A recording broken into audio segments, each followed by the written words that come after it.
أشهد أن لا إله إلا الله وحده لا شريك له وأشهد أن محمدا عبده ورسوله أما بعد فأعوذ بالله من الشيطان الرجيم بسم الله الرحمن الرحيم الحمد لله رب العالمين الرحمن الرحيم مالك يوم الدين إياك نعبد وإياك نستعين اهدنا الصراط المستقيم صراط الذين أنعمت عليهم غير المغضوب عليهم ولا الضالين.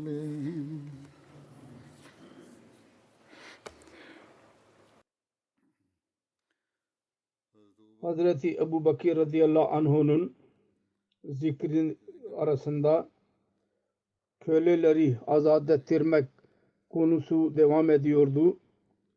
Bunlardan bazı daha olayları vardır. Onlardan bahsedeceğim. Hazreti Ebu Bakır Nahdiye ve onun kızını her ikisini azat ettirdi. Bunlar Banu Abdüddar'ın bir bayanın carileriydi. Hazreti Ebu Bakır her ikisinin yanından geçti. O zaman onların sahibesi onlara un yaptırmak için gönderdiydi. Onlara diyordu ki sahibesi, Allah adına yemin ediyorum ben sizi asla azat etmeyeceğim. Yahut kimin yemini ediyorsa her neyse. Hazreti Ebu Bakir dedi ki ey ümme filan yemini boz. Dedi ki git sen bunları berbat ettin. Eğer o kadar fazla istiyorsan her ikisini azat ettir. Hazreti Ebu Bakir dedi ki her ikisine mukabil kaç para isteyeceksin? Dedi ki şu kadar ve şu kadar. Hazreti Ebu Bakir dedi ki ben her ikisini aldım. Bunlar azattırlar. Sonra onlara dedi ki bu kadının ununu geri verin her ikisine. Götürüyordu onu. Her ikisi dedi ki ey Ebu Bakir biz bu işi bitirelim ve onu geri verelim. Yani bize verilen işi yapalım ve ondan sonra onu eve bırakalım mı? Hazreti Ömer Ebu Bakir dedi ki tamam. Eğer istiyorsanız böyle yapın. Hazreti Ebu Bakir bir defa Banu Muammal'ın bir cariyesinin yanından geçti. Banu Muammal Banu Adi bin Kâb'in bir kabilesiydi.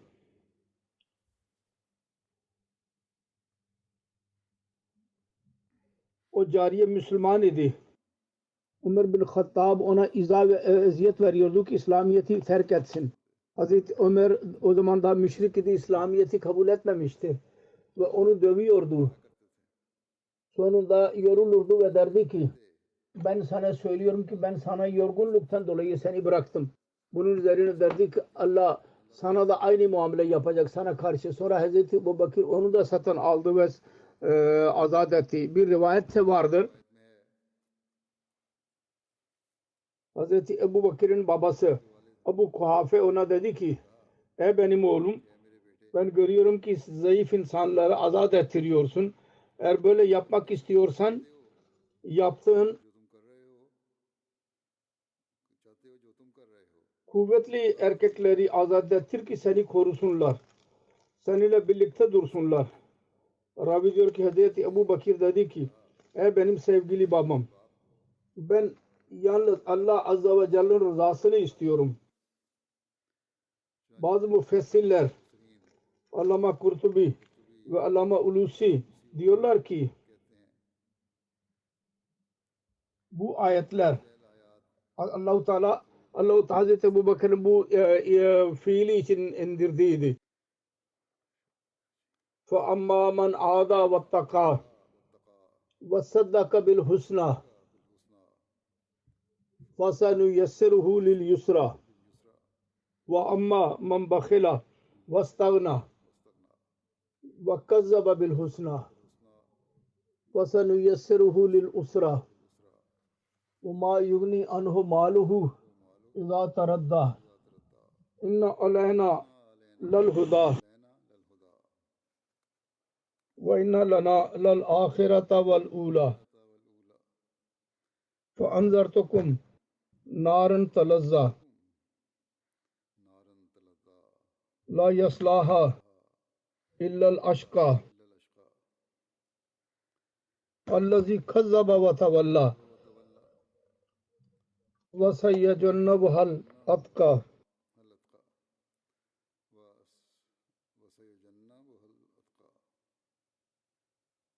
الَّذِي يُؤْتِي مَالَهُ يَتَزَكَّى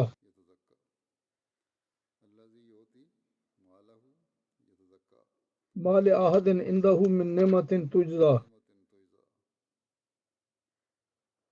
إِلَّا ابْتِغَاءَ وَجْهِ رَبِّهِ الْأَعْلَى وَلَسَوْفَ يَرْضَى. Her kim hak yolunda verdi ve takvayı benimsedi ve en iyiliği tasdik ettiyse biz ona daha da bolluk vereceğiz. Ancak kim cimrilik ettiyse, hiç aldırmadıysa ve en güzel iyiliği yalanladıysa biz onu mutlaka sıkıntıya sokacağız. Helak olacağı zaman malı kendisine hiç fayda vermeyecektir, helak olacaktır. Şüphesiz doğru yol göstermek kesinlikle bize farzdır. Şüphesiz her şeyin sonucu da başlangıcı da bizim elimizdedir. Artık sizleri alevi bir ateşten uyarıyorum. Ona hakkı yalanlayanlardan sırtını çeviren en büyük batbas dışında kimse girmeyecek. Malın temiz olmak için Allah yolunda malını veren çok takva sahibi kimse ondan kesinlikle uzak tutulacaktır. Onun üzerine kimsenin mükafatlandırılacağı bir ihsanı da yoktur. Ancak Yüce Rabbinin rızasını elde etmek üzere o malını harcar. O mutlaka ondan razı olacaktır. Hz. Ebu Bakir radıyallahu anhu köleyi azat ettirdi. Onlardan birisi Hz. Habbab bin Arat bile vardı. Hz. Musleh Mevud radıyallahu anhu Habbab bin Arat'ın zikrini yaparken diyor ki başka bir sahabi daha önce köleydi. Bir defa yıkanmak için elbisini çıkardı. Adamın birisi orada yanında vardı. Baktı ki onun derisi çok sanki bir manda derisi gibidir. O hayret etti. Dedi ki bu ne zamandır beri hastalık var. O kadar serttir nasıl ki bir hayvanın sırtı. O da güldü. Hazreti Hubab ve dedi ki hastalık yoktur. Biz Müslüman olduğumuz zaman bizim sahibimiz karar verdi ki bize ceza versin. Bizi dövüyordu güneşte. Muhammed'e inanmıyorsunuz. Biz ona cevaben kelime-i şehadeti okurduk. Yine bizi döverdi. Ve o yine öfkelenmez diye onun öfkesi bizi taşlar üzerinde süreklerdi. Orada evleri korumak için bir taş konuyor onun yanına. Pencapçada kinger deniyor onu. Çok sert bir taş oluyor. Onu koyuyorlar insanlar ki su ile zarar görmesin. Sahabi dedi ki biz İslamiyet'i inkar etmeseydik insanlar bize döverek yorulurlardı. Bize ayağı ip bağlayarak o taşla üzerinde bizi sürüklerlerdi. Ve gördüğünüz o dövmenin neticesidir. Yıllarca zulüm gördü ve sonunda Hazreti Ebu Bakir radıyallahu anh tahammül edemedi ve malının büyük bir kısmını sarf ederek onu azat ettirdi. Sonra Hazreti Ebu Bakır'ın kölelerini azat ettirmekten bahsederek Müslim Mevud radıyallahu anh bir yerde diyor ki bu köleler Resulullah sallallahu aleyhi ve sellem'e inandılar. Değişik kavimlerden idiler. Habeşiler dahi vardı Bilal gibi. Romalılar dahi vardı Suheyb gibi. Sonra Hristiyanlar dahi vardı. Cübeyr ve Süheyb ve müşrikler dahi vardı. Bilal ve Ammar. Bilal onun sahibi güneşte kavrulan taş onun üzerine taş koyardı ve bir genci görevlendirildi. Hazreti Ebu Bakır radıyallahu anh bu zulümü görünce onun sahibine para vererek azat ettirdi. Hazreti Habeşe iradesinde bulundu. Bir defa Hazreti Ebu Bakır bu konuda şöyle rivayet var. Müslümanlar çoğalınca, Müslüman belli olunca kafir Kureyş kafirleri kendi kabilelerinden eziyet veriyorlardı. Aralarında Müslüman olanları. İstiyorlardı ki dinlerinden döndürsünler onları. Bunun üzerine Resulullah sallallahu aleyhi ve sellem dedi ki siz yere dağılın. Allah-u Teala sizi birleştirecek inşallah. Eshablar arz ettiler. Biz nereye gidelim? Şöyle işaret etti Hazreti Resulullah Habeşistan'ın ülkesine işaret etti eliyle. Recep 5 Hicri'den 5 Nebevi'den bahsediyorum. Hazreti Resulullah'ın buyruğu üzerine 11 erkek ve 4 kadın Habeşistan'a hicret ettiler. Müslümanların hicretinden sonra Hazreti Ebu Bakır radıyallahu anh eziyet gördü. O da Habeşistan'a gitmeye karar verdi. Hicret etmeye niyetlendi ve Buhari'nin rivayeti var. Hazreti Ayşe radıyallahu anh'a beyan eder. Müslümanlar eziyet gördükleri zaman Hazreti Ebu Bakır hicret etmek için Habeşistan'a doğru yürüdü. Barkur Remad adlı yere vardı. Barkur Remad Yemen'in bir şehridir. Mekke'den 5 kilometrelik mesafededir denize. Orada İbn Dagna ile görüştü. Vakare kabilesinin lideriydi. Dedi ki ey Ebu Bakır nereye gidiyorsun? Hazreti Ebu Bakır dedi ki benim kavmim beni çıkardı. Ben istiyorum ki yeryüzünde yürüyeyim ve kendi Rabbimin ibadetini yapayım. İbn Dagna dedi ki senin gibi bir insan çıkmaz ve çıkarılamaz evinden zorla. Sen de öyle iyilik yapıyorsun ki mağdum olmuştur ve sen sıla rahmi yapıyorsun. Misafirperverlik yaparsın. Zayıfların yükünü taşıyorsun. Misafirperverlik yapıyorsun. Hak musibetler üzerinde insanlara yardım ediyorsun. Bir yerde şöyle tercüme yapılmıştır. Fakire kazanarak veriyorsun. Akrabalara iyi muamele yapıyorsun. Çaresizlere yardımcı ediyorsun. Misafirperversin. Ve hakkın zorluklarında yardım ediyorsun.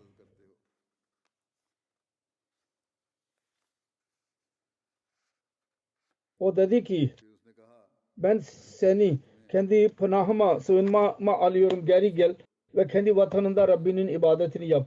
İbn Dagna dahi yürüdü ve Hazreti Ebu Bakır ile birlikte Mekke'ye geldi. Ve Kureyş kafirleriyle görüştü ve dedi ki Ebu Bakır öyledir ki onun gibisi vatandan ne çıkmak ve ne çıkarılmaz. Ve öyle birisini mi çıkarıyorsunuz ki o iyilikler yapıyordur. Mağdum olmuş olan iyilikleri yapıyordur. Sıla rahmi yapıyor. Fakir, zayıfların yükünü taşıyor. Misafirperverlik yapıyor. Musibetlerde insanlara yardım ediyor. Bunun üzerine Kureyşler İbn Dagna'nın sığınmasını kabul ettiler ve Hazreti Ebu Bakır'a emniyet verdiler. Ve İbn Dagna dedi ki Ebu Bakır'a söyle kendi Rabbinin ibadeti evinde yapsın. Orada namaz kılsın. Ve ne isterse kılsın. Fakat bize eziyet vermesin Kur'an okumakla belki yüksek sesle okulmasın. Çünkü biz korkuyoruz ki bizim oğullarımız ve bizim bayanlarımızı saptıracak. İbn Dagna Hazreti Ebu Bakır'a dedi ki kendi evinde ibadet etmeye başladı ve kendi evin dışında başka bir yerde namaz ve Kur'an alenen okumuyordu. Belli bir müddet sonra Hazreti Ebu Bakır'ın aklına geldi. Kendi evde bir cami yapmak için yer buldu ve açık yere geldi. Orada namaz kılıyordu. Ve Kur'an dahi okuyordu. Müşriklerin bayanları ve çocukları orada toplanıyorlardı. Onlar hayret ediyorlardı. Hazreti Ebu Bakır'ı görerek hayret ederlerdi. Ve Hazreti Ebu Bakır'ı görüyorlardı ki çok ağlayan birisiydi. Kur'an okuduğu zaman yaşlılarına hakim olamazdı. Müşrik liderleri perişan oldular ve İbn Dagna'yı çağırdılar. Onun yanına geldi ve ona dediler ki biz Ebu Bakır'ı bu şartla pena verdik.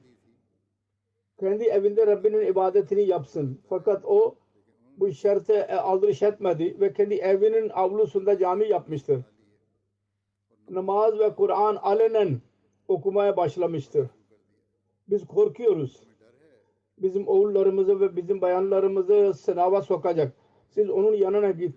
Eğer isterse kendi evinin içinde kalarak Rabbinin ibadetini yapsın, yapabilsin. Yoksa eğer alenen yapmaya ısrar ederse ona de ki senin amanının sorumluluğu geri ver. Çünkü biz kötü görüyoruz ki senin sorumluluğunu bozalım. Biz Ebu Bakır'a alenen ibadet etme izni vermeyeceğiz ona. Hazreti Ayşe diyor ki İbn-i Dagna Hazreti Ebu Bakır'ın yanına geldi ve dedi ki siz bu şartı biliyorsunuz. Ben sizin için bu söz verdiydim. Ya sınırlı kalın ya benim sorumluluğu bana geri verin. Eğer ben istemiyorum ki Arap'ın bunu dinlesinler.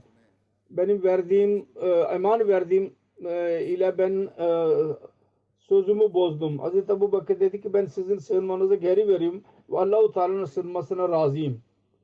Hazreti Ebu Bakır kendi evinde bir cami yaptıydı. Onun konusunda Sahih Buhari'nin şerhi Umdatul Kari'de yazılıdır.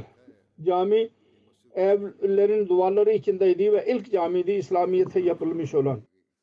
Hazreti Müslim Mevud radıyallahu anh beyan eder. Ebu Bakır gibi bir insan bütün Mekke ondan minneti altındaydı ve her ne kazanıyorsa köleleri azat ettirmek için onu harcıyordu. Mekke'yi bırakıyordu.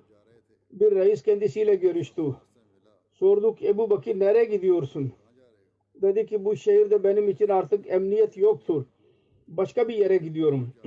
O dedi ki senin gibi iyi bir insan her şehirden çıkarsa şehir berbat olacak. Ben sana sığınma veriyorum. Şehri bırakıp gitme.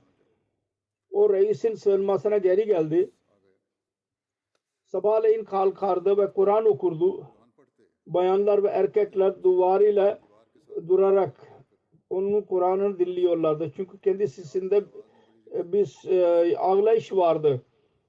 Ve Kur'an-ı Kerim Arapça olduğu için her adam, bayan ve erkek onun anlamını anlıyordu. Ve dinleyenler onlardan etkileniyorlardı. Bu yayıldığı zaman Mekke'de gürültü koptu. Bütün insanlar dinsiz kalacaklar böyle. Kur'an-ı Kerim'i dinledikten sonra ve kendi ağlayışını dinledikten sonra onlar dinsiz olacaklar.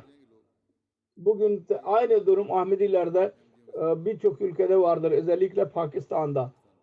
Eğer Kur'an okuyoruz ve Kur'an okuduğumuzu görürlerse Ahmedileri dinsiz olacaklar. Onun için çok büyük cezalar vardır Ahmedilere Kur'an ve namaz kılmak için, Kur'an okumak için. Her neyse diyor ki o reise dedi ki dediler ki niye ona sığınma verdin? Bu reis dedi ki Ebu Bakir'e dedi ki Kur'an böyle okumayın. Mekke'deki insanlar öfkeleniyorlar. Hazreti Ebu Bakir dedi ki o zaman sığınmanı geri al. Ben bundan vazgeçemem. O reis, o lider kendi sığınmasını geri aldı. Şeybe Abi Talib Hazreti Ebu Bakır Resulullah sallallahu aleyhi ve sellem ile birlikteydi kendisi. Mekke Kureyşleri tevhid mesajına mani olmak için her mümkün olduğu çaba sarf ettiler. Her bakımdan başarısız kaldılar. Ameli bir iş olarak Banu Haşim ve Beni Muttalib ile kesin kararını ilişkiyi kestiler. Bu konuda Sirat Hatem-i Nebi'de Hazreti Mirza Beşir Ahmet radıyallahu anh şöyle yazmıştır. Kureyş fiili bir adam olarak kendi aralarında istişare ederek karar verdiler. Hazreti Resulullah sallallahu aleyhi ve sellem ve bütün Banu Haşim ve Banu Muttalib'in ile birlikte her çeşit alakayı keselim. ve eğer onlar Resulullah sallallahu aleyhi ve sellem'in korumasından eğer el çekmezlerse onları bir yerde sınırlayarak onları berbat edelim. 7 Muharrem'de bir anlaşma yazıldı. Hiçbir Bandan Haşim ve Banu Muttalib ailesiyle evlilik yapmayacak ve bir şey satmayacak onlara. Onlardan bir şey satın almayacak. Ve onlara yiyecek dahi göndermeyecek. Onlarla bir alaka kurmayacak. Bu dahi aynı şekilde bazı Ahmedilere bu muamele yapılıyor bazı yerlerde. Her neyse. Ondan sonra yazılıdır. Muhammed sallallahu aleyhi ve sellem'den bunlar ayrılmadıkça kendisini Kureyş'e vermedikçe bu anlaşmada Banu Kenana dahi vardı. Kureyş'te yazıldı ve bütün reislerin imzaları kondu üzerine ve bir anlaşma olarak Kabe'nin duvarına asıldı.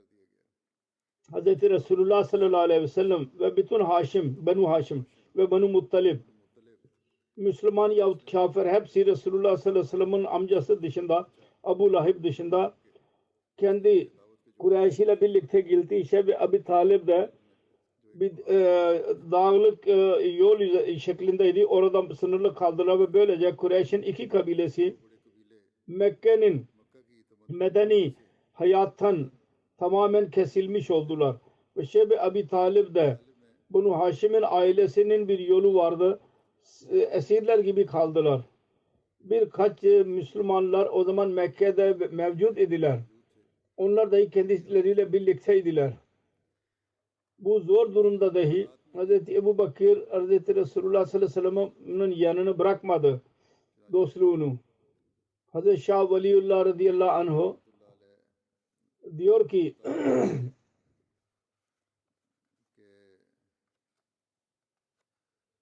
Kureyş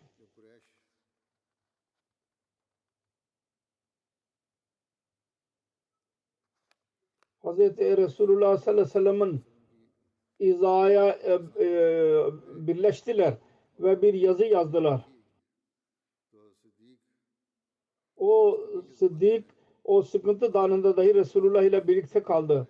Onun için bu olay konusunda Abu Talib bu şiir söylemiştir. Hum raca'u salabna raziyan fasarra Abu Bakr behava Muhammed. Onlar Sal bin Bezai geri gönderdi. Bunun üzerine Abu Bakır ve Muhammed memnun kaldılar.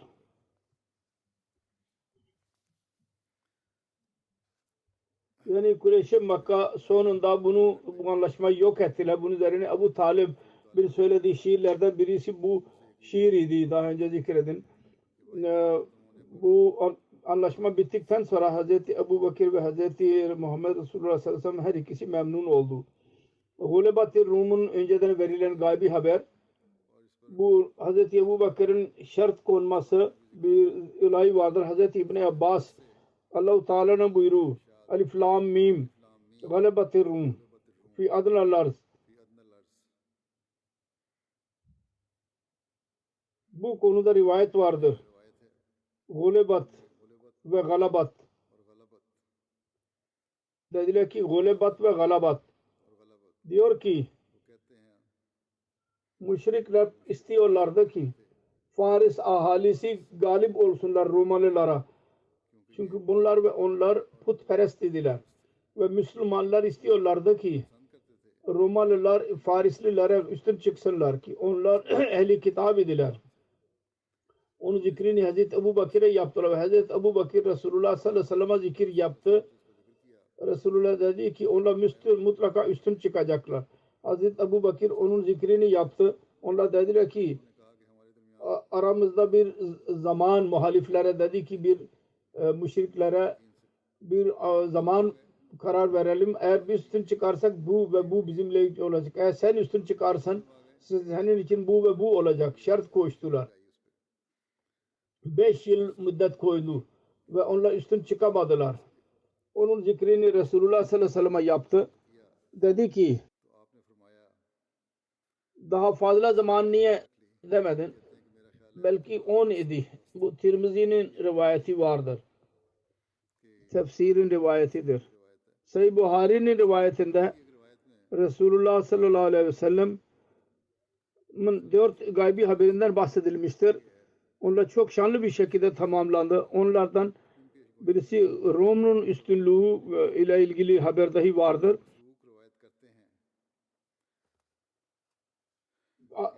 Biz diyor ki biz Abdullah bin Mesud'un yanındaydık. Dedi ki Resulullah sallallahu aleyhi ve sellem gördü. İnsanlar yüz çeviriyorlar. Dedi ki ey Allah 7 yıl kıtlık Hazreti Yusuf Aleyhisselatü Vesselam'ın zamanında nasıl geldiyse burada da aynı şekilde olsun. Sonra kıtlıkla baş başa kaldılar ki her şey fena etti. Sonunda onlar leşleri bile yediler. Ve hiçbirisi göğe bakıyordu. Açlıktan orada yalnız dumanı görürdü.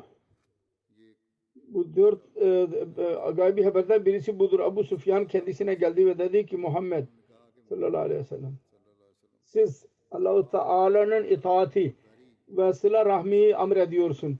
Bakın şimdi sizin kavminiz helak oldu. Allah için ona dua edin. Allah-u Teala buyurduydu.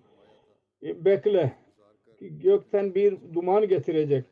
Eğer sen onu tekrarlayansan biz yakalayacağız. Bu büyük yakalayış Bedir günü oldu. Bu azap ve Lizam'ın ile gaybi haber ve Roma'nın gaybi haberi tamamlanmıştır. Buhari'nin rivayetidir.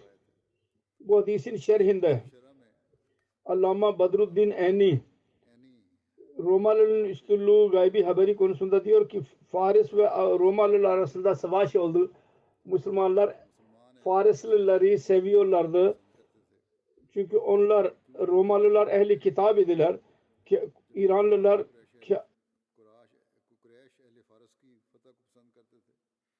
öyle Fars mecusi idiler ve kafare Kureyş kafirleri dahi putlara ibadet ediyorlardı.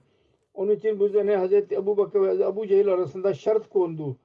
Bir şey üzerinde birkaç yıl karar verdiler. Resulullah sallallahu aleyhi ve sellem buyurdu. Biz on kelimesi var.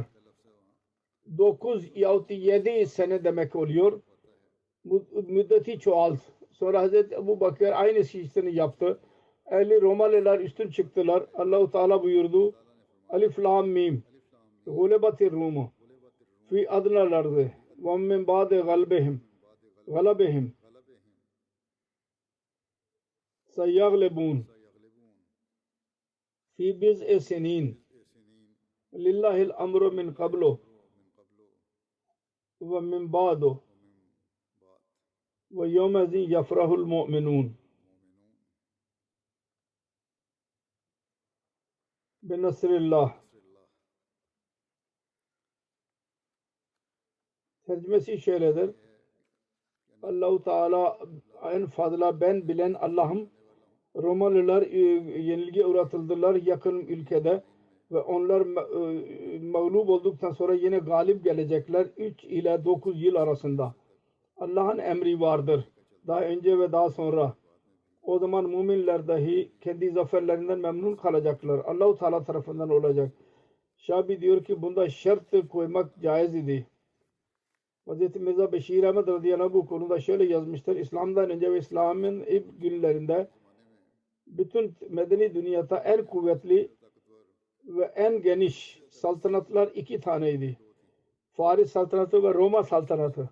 Ve her iki saltanat Arap'a yakın idiler.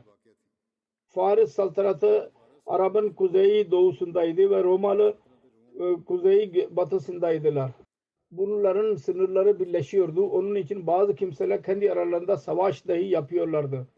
O devirde dahi. Bunun zikri vardır. Gaybi haber verildiği zamandan haber ediyorum ve Faris saltanatı Romalılara üstün çıktıydı.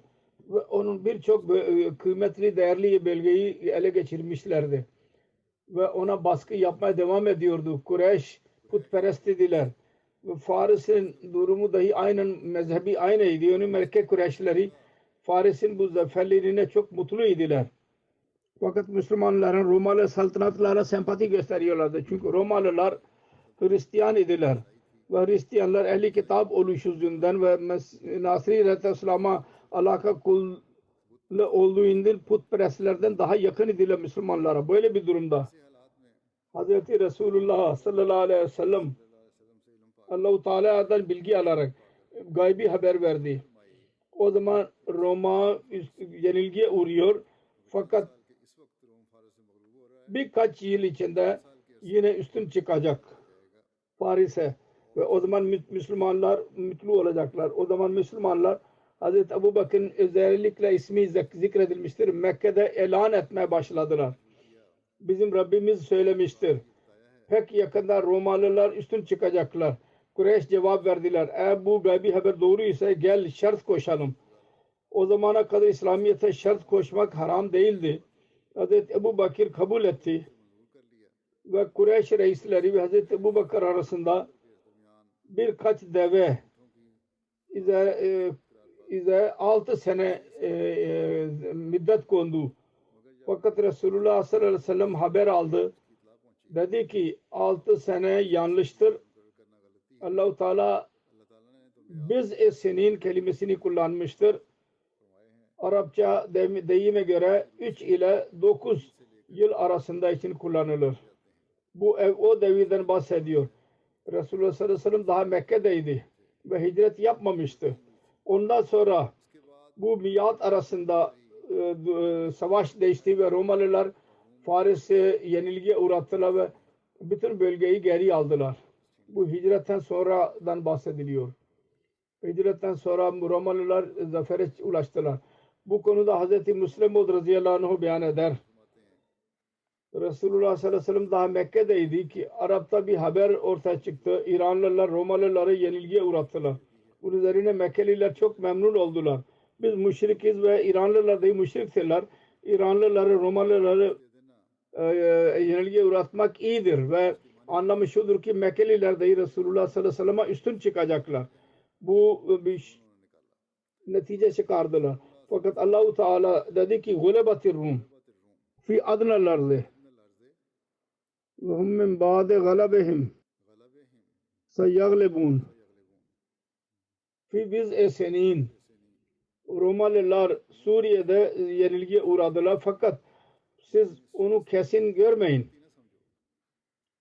Yenilgiye uğradıktan sonra tekrar 9 yıl içinde üstün çıkacaklar. Bu gaybi haberin ortaya çıkmasından sonra Mekkeliler güldüler. Hazreti Ebu Bakır radıyallahu anh'dan bazı kafirler 100 deve şart koştular. Fakat yenilgiye uğradıktan sonra eğer ilerlerse sana 100 deve vereceğiz. Eğer olmazsa sen bize 100 deve ver.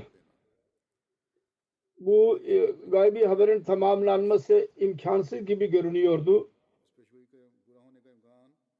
Uzaklaşıyordu.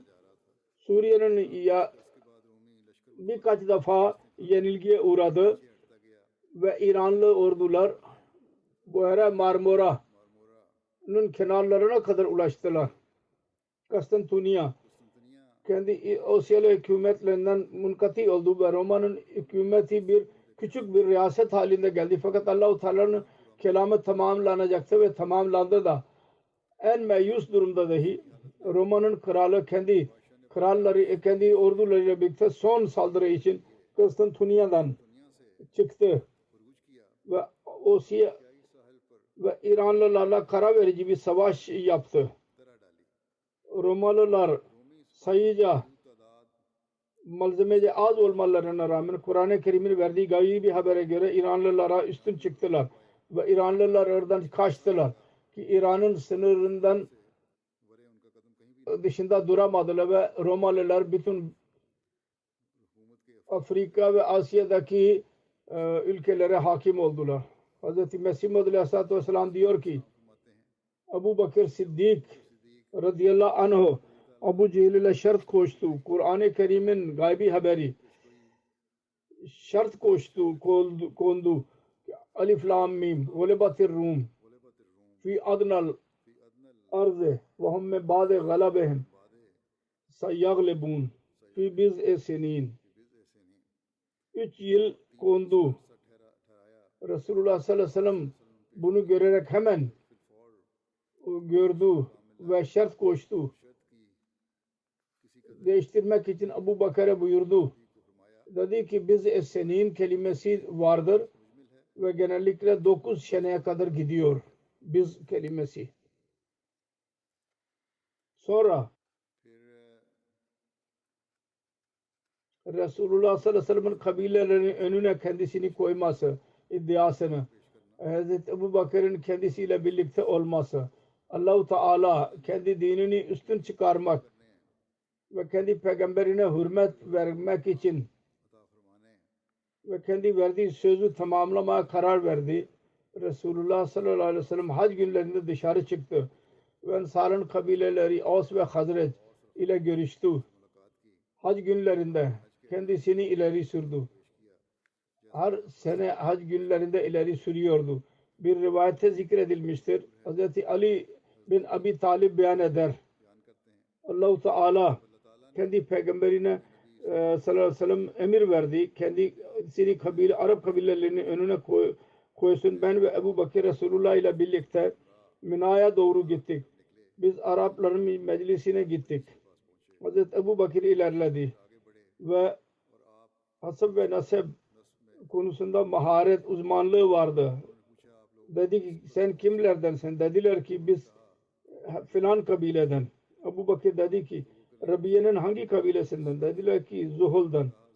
Sonra Hazreti Ali diyor ki biz Avs ve Hazret meclisine gittik ve onlardı ki Resulullah sallallahu aleyhi ve sellem onların Ensar'ın ismini verdiydi.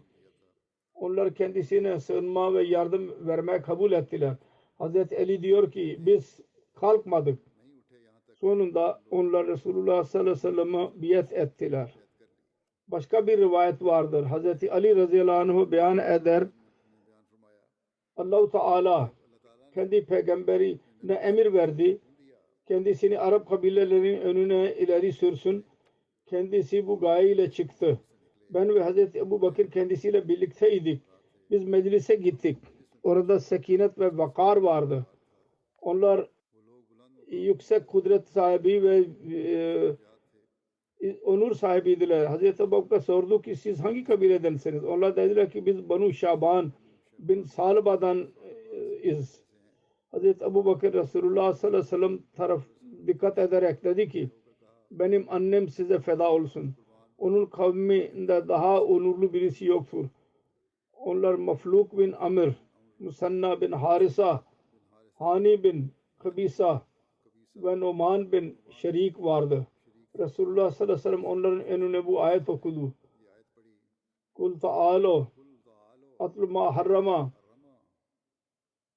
Rabbukum aleykum Allah tuşriku bihi şey'en ve bil valideyni ihsana ve la taktulu avladakum min imlak nahnu narzukuhum ve iyyakum la narzukukum ve iyyahum ve la takrabul fawahişa ma zahara minha ve ma batana ve la taktulun nefselleti harramallahu illa bil hak وَلَا تَقْتُلُوا النَّفْسَ الَّتِي حَرَّمَ اللّٰهُ إِلَّا بِالْحَقِّ ذَٰلِكُمْ وَصَّاكُمْ بِهِ لَعَلَّكُمْ تَعْقِلُونَ. Tercümesi şöyledir, de ki gelin ben size okuyayım. Sizin Rabbiniz size haram etti. Şu ki birisini ona ortak koşmayın ve lazım etti ki anne babaya ihsan yapın ve rızkın darlığı korkusuyla evladını öldürmeyin. Biz size rızık veriyoruz ve onlara dahi ve siz hayasızlık gizli ve açık her ikisine yaklaşmayın ve hiçbir canı Allah-u Teala'nın hürmet verdiği canı öldürmeyin. Fakat hak ile budur o size emrediyor ki siz akıllanasınız diye. Bunun üzerine Mafruk dedi ki bu kelam yeryüzündeki insanların kelamı değil. Onlar kelamı olsaydı mutlaka biz onu öğrenirdik. Sonra Resulullah sallallahu aleyhi ve sellem bu ayeti okudu. İnna Allaha ya'muru bil adli vel ihsani ve ita'i zil kurba ve yanha anil fahşai vel munkari vel baghi ya'izukum la'allakum tezekkerun. Şüphesiz Allah adıl ve ihsan ve akraba gibi emredir ve hayasızlık ve istenmeyen şeylerden men eder. O size nasihat eder ki siz ibret alasınız diye. Bu kelamı dinledikten sonra Mafruk dedi ki ey Kureyş kardeş, Allah adına yemin ediyorum siz de güzel ahlaka doğru çağırdın. Şüphesiz böyle bir kavim yalancıdır ki sizi yalanladılar ve sizin aleyhinizde diğerlere yardım ettiler. Musanna dedi ki biz sizin sözünüzü dinledik. Ey benim Kureyşi kardeşim, güzel söz söyledin. Söylediğin sözler beni hayrete düşürdüler. Fakat biz Kısra ile bir anlaşmamız var. Biz yeni bir iş yapmayacağız ve yeni bir işi yapana bir sığınma vermeyeceğiz. Ve sizin çağırdığınız şey onlardandır. Bir kral dahi onu sevmiyor. Eğer istiyorsanız ki Arap'ın yanındaki insanlara mukabil biz size yardım edelim ve sizi koruyalım, biz böyle yapacağız. Bunun üzerine Resulullah sallallahu aleyhi ve sellem dedi ki sizin cevabınızda kötülük yoktur. Sizler açık bir şekilde doğruluk söylediniz. Doğru söylediniz. Allah'ın dinine aynısı kalabilir. Allah onu her taraftan çağırmış, çevirmiş olsun. Sonra Hazreti Ebu Bakır'ın elini yakaladı ve oradan kalktı. Bir rivayet var. Kendisi buyurdu. Sizin fikriniz ne? Eğer belli bir müddette Allah-u Teala size Kısra'nın yerini ve ülkesine varis kılarsa ve onların bayanları sizin elinize geçerse Allah-u Teala'yı tesbih ve takdis edecek misiniz? Bunu dinleyerek o dedi ki ilahi biz hazırız. Yemin etti. Allah'ın kudretine bakın. Resulullah sallallahu aleyhi ve sellem'in bu sözü kelimesine doğru çıktı. Musanna Kisra'nın korkusundan korkuyordu. Öfkesinden İslamiyet'i kabul etmekten çekiniyordu. Belli bir müddet sonra Hz. Ebu Bakır'ın hilafet devrinde onun veliyle Kısra ile mukabele yapan İslami ordunun kumandanı Musanna bin Harisa'ydı. Kısra'nın yenilgiye uğrattı ve Resulullah'ın müjdelerine misdak kaldı. Aynı şekilde hac rivayeti şöyledir. Kabile Bakır bir vail hac için Mekke'ye geldi. Resulullah sallallahu aleyhi ve sellem Hazreti Ebu Bakır'a buyurdu. Onların yanına git ve beni onun önüne tebliğ yap. İddiasını ileri sür. Hazreti Ebu Bakır onların yanına gitti ve Resulullah sallallahu aleyhi ve sellem'in onların önüne koydu. İslamiyet'in tebliğini yaptı onlara. Gelecek inşallah gelecekte zikredeceğiz. Bugün ben Afganistan'ın Ahmedileri için dua için söylüyorum. Çok sıkıntı içindedirler. Bazı yakalanmalarda olmuş bayanlar ve çocuklar perişandırlar evlerinde. Dışarıda olanlar, yakalanmamış olanlar dahi evsizdirler. Tehlikedir ki daha fazla yakalanmasınlar. Allah-u Teala onlar için kolaylık yaratsın ve bu zorluklardan onları çıkarsın. Sonra Pakistan'ın Ahmedileri için dua edin. Orada dahi genel olarak durum daima kötü olur. Orada burada bir olay oluyor. Ahmedilere sıkıntı veren kimseler. Aynı şekilde toplumsal olarak dua edin. Allah-u Teala dünya insanlarına Mesih Muhammed Aleyhisselatü Vesselam'ı tanıma fırsatını versin ve her şerri yok etsin ve dünya yaratan onun gerçeğini tanısın. Ondan sonra ben bazı merhumlardan bahsedeceğim. Onların cenaze gaybini kıldıracağım. Daha sonra ilk zikir Al-Hac Abdurrahman Enen Sekreteri Amurama idi ve Afsar Jalsana idi emekli Ganiyan idi. Gana'da 81 yaşında vefat etti. İnna lillahi ve inna ileyhi raciun. Her iki annesi babası Ahmedi idiler. Babası Ahmedi olduydu. Çok yüksek tahsil gördü Mısır'dan. Ve sonra geri döndü. Fiili hayata girdi.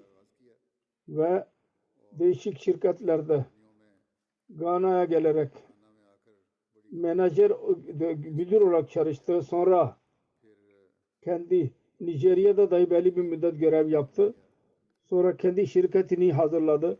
Managing Director idi. O çok iyi, muhlis bir insan idi. cemaatin örnek bir hizmette bulundu. Hayatı boyunca cemaat faydası ve işini kendi işinden daha üstün tutuyordu. Değişik görevlerde bulunarak hizmet yapmak nasip oldu kendisine. Daima cemaatin amirine itaat ve her sesini lebbek demek. Bunda saadet görüyordu. Genellikle sabahleyin ilk merkeze gelerek amir bile görüşüyordu ve cemaat işi varsa ilk olarak onu yapardı. Sonra kendi işi için giderdi. Bu Akra regionunun uzun zaman sadrı kaldı. Sonra 1989'dan 98'e kadar Meclis Ensarullah'ın sadrı kaldı. Sonra Sekreteri Murama uzun zaman görev yaptı. Sonra Afsar Jalsa Salana olarak görev yapmak nasip oldu kendisine ve ölünce National Trustee olarak görev yapıyordu. Herkese yardım için daima hazır olurdu. Çok eli açık birisiydi.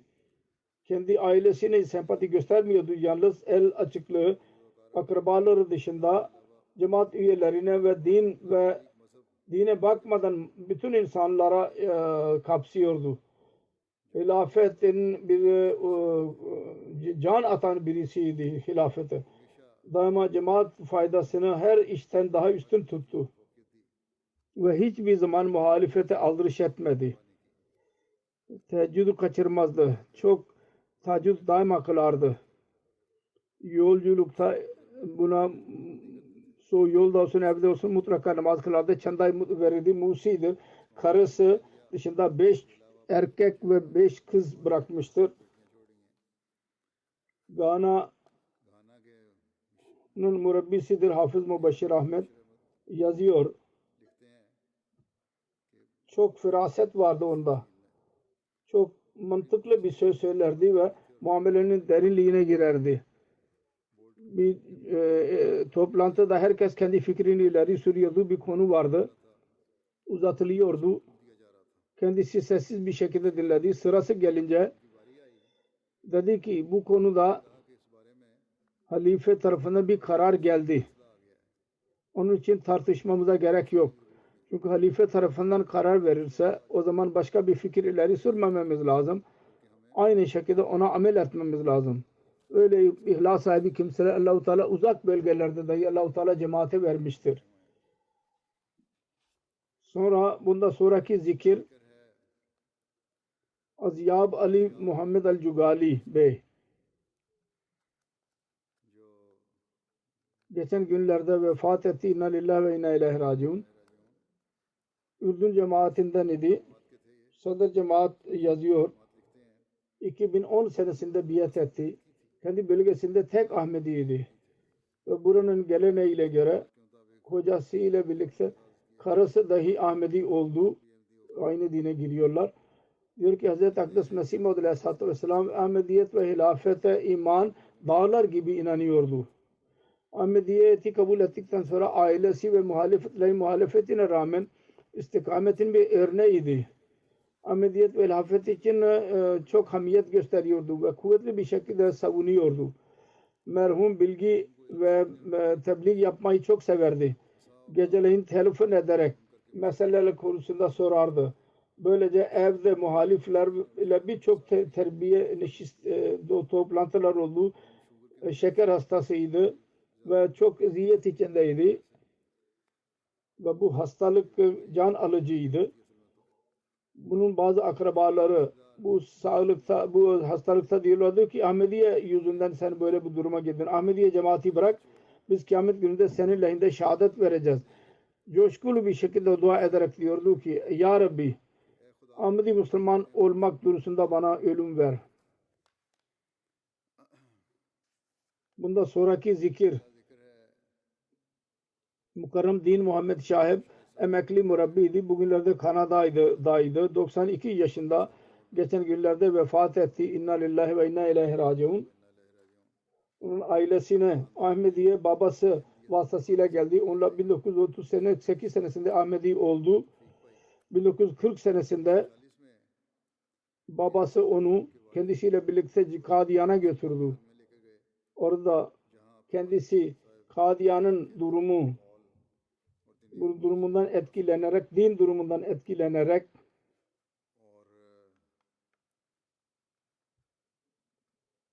bu da tahsil zevki vardı. Bunu görerek Kadiyan'da 11 yaşında Hazreti Mir Muhammed İshak radıyallahu anh onun eline verdi. Ve orada tahsil gördü. 1953 senesinde Cami Ahmediye'den şahit diplomasını aldı. Pakistan'ın değişik görevlerinde murabbi olarak görev yaptı. 3-4 sene Fiji'de dahi görev yaptı. Rabbat'a uzun zaman press secretary olarak hizmet yaptı. 4 kitaplar yazdıktan sonra ayrıca birçok bilgisel makaleler dahi yazdı. Tebliği çok seviyordu, tebliğ yapmayı. Yepyeni yollara başvuruyordu. Allah-u Teala'nın lütfuyla Musi'ydi. Bir karısı dışında 2 oğul ve 3 kız bırakmıştır. Bundan sonraki zikir Miyan Rafik Ahmet Bey'in zikri. Jalsa Salana'da çalışıyordu. 87 yaşında geçen günlerde vefat etti. İnna lillahi ve inna ileyhi raciun. Onun babasının adı Miyan Beşir Ahmet idi. Merhum. Pakistan kurulduktan önce Kadiyan'dan hicret ederek Kuveyta'ya geldiydi. Ve Amir Cemaat Kuveyta olarak babası hizmet yapmak nasip oldu kendisine. Miyan Rafik Bey'in ailesine Ahmediye Cemaati dedesi Hazreti Dr. Abdullah Sahabi Mesih Muhammed Aleyhisselatü Vesselam vasıtasıyla Ahmedi oldular. 1960 senesinde Miyan Rafik ve mühendislik okulundan Mechanical Engineering'de BSc yaptı. Mezun oldu ve ondan sonra değişik şubelerde çalıştı. Tanzanya'da 10 sene Tanzanya'da geçirdi. Tanzanya'ya gitti. Sonra belli bir müddet sonra bir şirkette çalışmak dışında hem ders verdi. Tanzanya'da dahi mal sekreteri olarak görev yapmak nasip oldu. 1986 senesinde vakfı arzi olarak Jalsa Salana bürosunda hizmet etmeye başladı. Ve daha sonra 1987 senesinde Dr. Jalsa Salana'da bir memur olarak görev yapmaya başladı. Sonra 1989 senesinde hayatını vakfederek Rabbani'nin teknik şubesinde Nazım Teknikal Umur görev yapmaya başladı. Ve sonunda aynı hizmette bulunuyordu.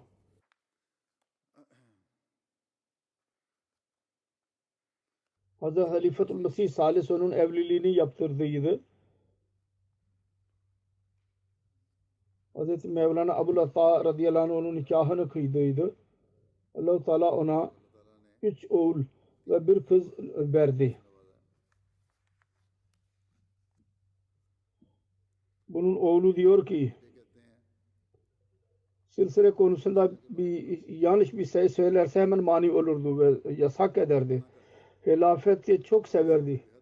Bir defa ailede misafirle zikrettiler.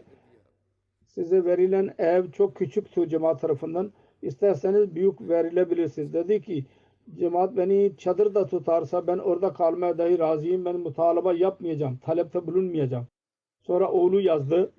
Babamın vefatından sonra bize onun özelliğini öğrendik ki fakirlere yardım ediyordu gizli bir şekilde. Küçük oğlu diyor ki teheccüdü kaçırmazdı. Kur'an-ı Kerim'i seven birisiydi. Kalbi yumuşak, sevgi dolu, imanlı, doğru ve birçok iyiliklere sahip idi. Babası halife itaat, hilafet-i vefa, vakıf çok uzun hissi vardı. Ben de gördüm. Çok uysal bir zat. Aciz bir şekilde her iş yapan vefa ile kendi biyet hakkını veren idi. Aynı şekilde çaba sarf ediyordu. Cemaatin parasını nasıl kurtaralım, nasıl az sarf edelim. Çok ekmek makinalarına da yaptı. Çok iş yaptı bu konuda. Sonra diyor ki sıkıntı anında ben gördüm. Daima sabır ve hafıza gösteriyordu. Birçok zamanda sıkıntı anında Kur'an-ı Kerim'i okuduğunu gördüm.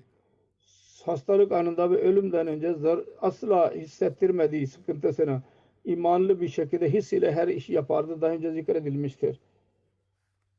Bundan sonraki zikir Kanta Zafer Hanım'ın zikridir. İhsanullah Zafer eski Amerika amirinin karısıydı. Geçenlerde bir kazada vefat etti. Araba kazasında inna lillahi ve inna ileyhi raciun. 1941 senesinde doğdu.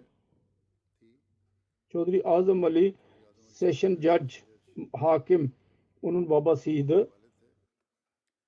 Onun dedesi Chaudhry Fakir Muhammed idi. Pakistan kurulduktan sonra hemen Nazır Umurama görev yapmak nasip oldu kendisine. Çok iyiliklere sahip ve mizacı iyi olan bir bayan. Hilafet ile vefa alakası vardı. Onu çok defa gösterdi. Kur'an-ı Kerim'i çok aşkı vardı Kur'an-ı Kerim'e karşı. Resulullah sallallahu aleyhi ve sellem ve Mesih Muhammed aleyhisselatü vesselam'a çok sevgisi vardı. Çocuklarında dahi aynı sevgiyi yaratmaya çalıştı. Allah-u Teala'nın lütfuyla Musiye'ydi. Bıraktığı kocası dışında 2 kız vardır. Bir oğul vardır. Kazada bir müddet sonra birkaç sene önce vefat etti. Sabırla buna göğüs getirdi. Namul Hak Hafser Bey Murabbi Avustralya'nın yazıyor. Diyor ki Amerika'dayken Kur'an-ı Kerim'in biz ders yapardık. Daima katılırdı ve uzak yerden geliyordu. PhD doktor idi. Doktorluk yapmış fakat sade tabiatlı birisiydi. Asla gösteriş ve kibir yoktu. Fakire, hacet sahiplere çok bakardı. Muballiklere bir anne gibi sevgi gösteriyordu. Çok saygı gösteriyordu onlara. Ve çok kibar bir şekilde her iş yapardı. Lacnaya diyordu ki ayakkabı yerine koyun ve kim koymuyorsa onu kendi eliyle koyardı. Ayrıca caminin temizliğini aciz bir şekilde yapardı. Diyor ki kibir ve asla gösteriş yoktu. Sade elbise giyerdi. Çok iyi bir şekilde karşılaşırdı. Hiç kimseyle öfkelenmezdi. Herkesiyle iyi bir şekilde karşılardı. Hilafet tarafından lebbek derdi her iş için. Allah-u Teala bütün bu merhumları mağfiret eylesin. Onun derecelerini yükseltin. Onun nesillerini dahi onların izi üzerinde yapmayı nasip eylesin. Amin.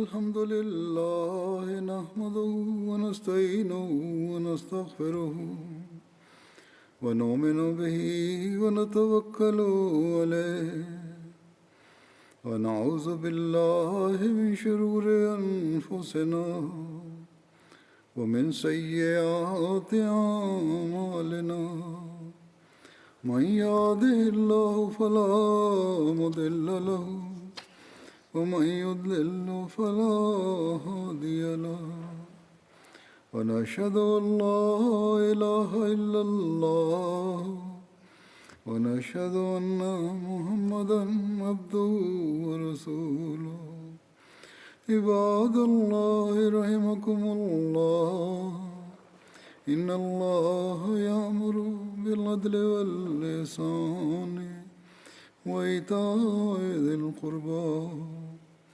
وينهى عن الفحشاء والمنكر والبغي يعظكم لعلكم تذكرون اذكروا الله يذكركم وادعوه يستجب لكم ولذكر الله أكبر